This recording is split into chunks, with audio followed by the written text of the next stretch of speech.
Bonjour à toutes et à tous dans cet nouvel épisode de la mini-formation, la routine productive. Euh, Ce mini-challenge de 7 jours pour maîtriser votre routine productive, de la concentration à l'identité. Donc nous sommes dans la deuxième journée, donc aujourd'hui on va parler euh, de l'axe premier de la routine, intitulé Reprendre son attention. Donc, avant toute routine, il faut d'abord libérer l'espace mental. Donc, nous croyons souvent que nous contrôlons nos journées. Mais la vérité est que nos esprits sont constamment sollicités, dispersés par des notifications, des messages, des emails et particulièrement des pensées. Parce que la plupart des gens, notamment dans cette période de l'histoire, j'ai constaté que la plupart des gens souffrent, notamment les jeunes générations, souffrent de l'overthinking.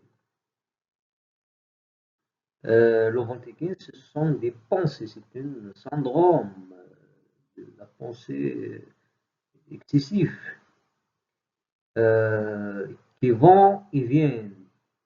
Ces dispersions créent l'illusion de l'action, alors que nous perdons en réalité notre attention, notre ressource la plus précieuse. Aujourd'hui, il y a toute une économie qui s'appelle l'économie de l'attention. Parce que les plateformes, ou bien les sociétés de la technologie, à savoir Google, ou bien les autres plateformes, Meta, etc., ils sont dans la logique d'une bataille euh, infernale pour savoir qui pourra attirer l'attention du plus grand nombre des utilisateurs. Alors, le problème, c'est que notre ressource qui est l'attention est une ressource limitée. Donc, comment on peut garder notre énergie quotidienne sans perdre notre ressource euh, psychique pour travailler sur nos objectifs. Et historiquement, certains des esprits les plus brillants ont compris l'importance de protéger leurs attentions. Par exemple, Isaac Newton passait des heures enfermé, seul, concentré sur un seul problème à la fois. Et de là, sa célèbre découverte de la loi de la gratification et sa célèbre pomme, quand elle a compris que euh, la pomme est tombée par la lune, ça ce n'est pas un fruit de hasard, mais elle est dans une situation spirituelle d'un savant concentré sur un problème. Donc il a appris, il a conclu qu'il y a une loi universelle qui s'appelle la loi de la gravitation universelle. Euh, Son travail, il est concentré. Donc, il ne travaille pas en se précipitant en multitâches. Il crée un espace mental pour penser profondément. Et ici, dans cette seule solitude concentrée, comme je viens de dire, en ce qui concerne l'affaire de la pomme, que sont nées certaines de ces des plus grandes découvertes scientifiques qui ont changé l'histoire de la science et de la physique notamment. Aujourd'hui, la science nous confirme que l'attention fonctionne de manière similaire.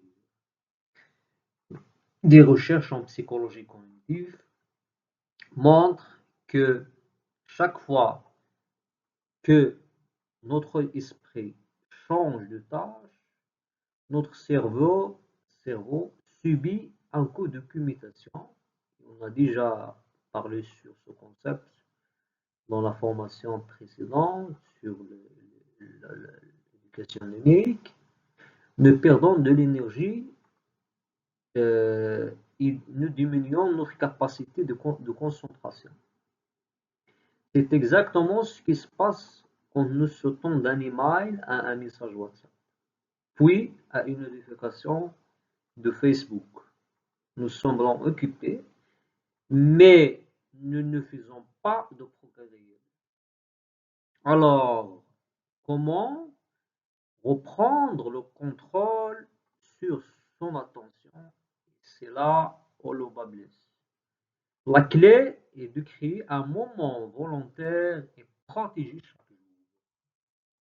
Un espace où vous décidez consciemment de ce sur quoi vous concentrez votre énergie.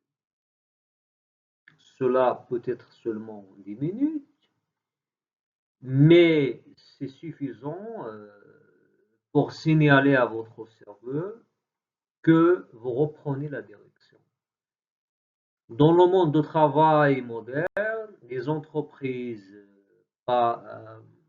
comme Google ou Microsoft, par exemple, dans la Silicon Valley, euh, introduit des blocs de concentration pour leurs employés. Cela veut dire des périodes sans réunion ni distraction, simplement pour permettre une tentative profonde. Les résultats, bien sûr, sont significatifs parce que l'équation est là, moins de stress, plus de créativité et d'efficacité. De plus, cette pratique n'est pas seulement professionnelle. Par exemple, les grands auteurs et artistes, par exemple Shakespeare, le grand écrivain anglais, ou Beethoven, le grand musicien allemand, ont compris que protéger leur attention était crucial. Par exemple, Beethoven ne composait pas en faisant plusieurs choses à la fois. Il s'installait à un moment précis de la journée dans un environnement calme pour que chaque note de musique soit le fruit d'une concentration.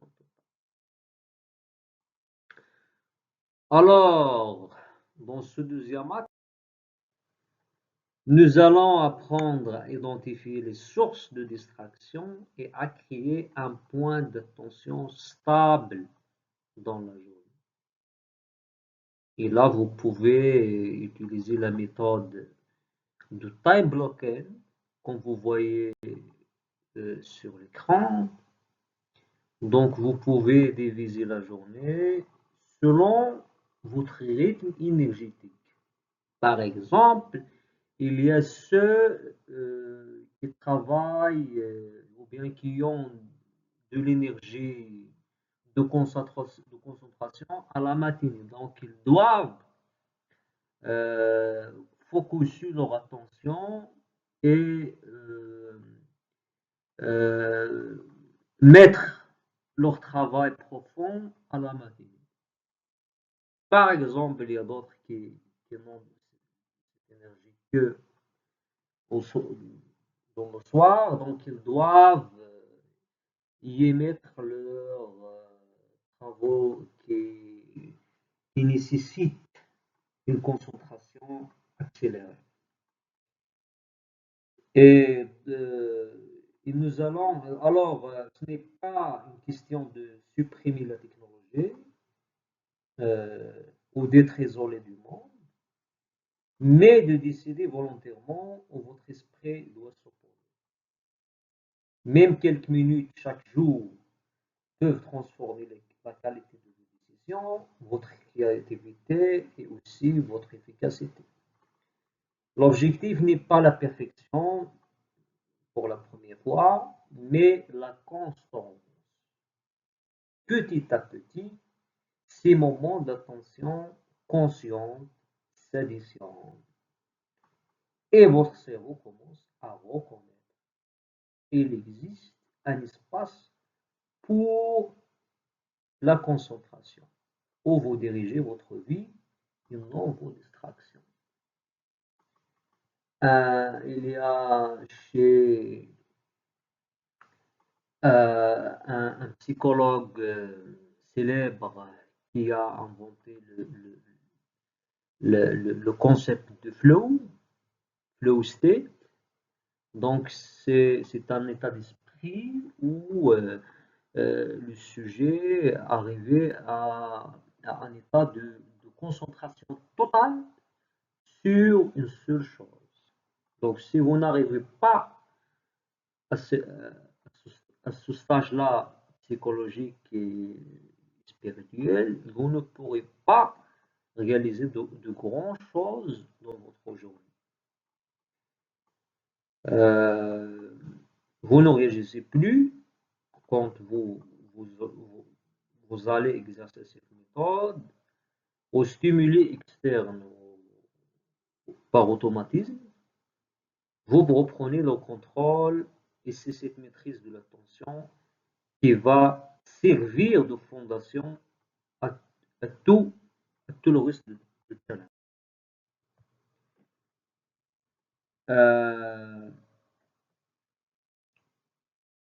Sans elle, sans cette concentration, aucune micro-routine, aucune priorité, aucun rythme énergétique ne peut tenir. Avec elle, même une petite action répétée chaque jour devient puissante, durable et profondément transformatrice. Alors, j'ai arrivé à la fin de aujourd'hui et je veux finir cet épisode avec une citation qui est sur l'écran. Discipline looks boring until you see what it tells. La discipline peut apparaître ennuyeuse jusqu'à que vous voyez les résultats de ces disciplines-là. Parce que la discipline, c'est elle qui crée les miracles et pas les multitâches.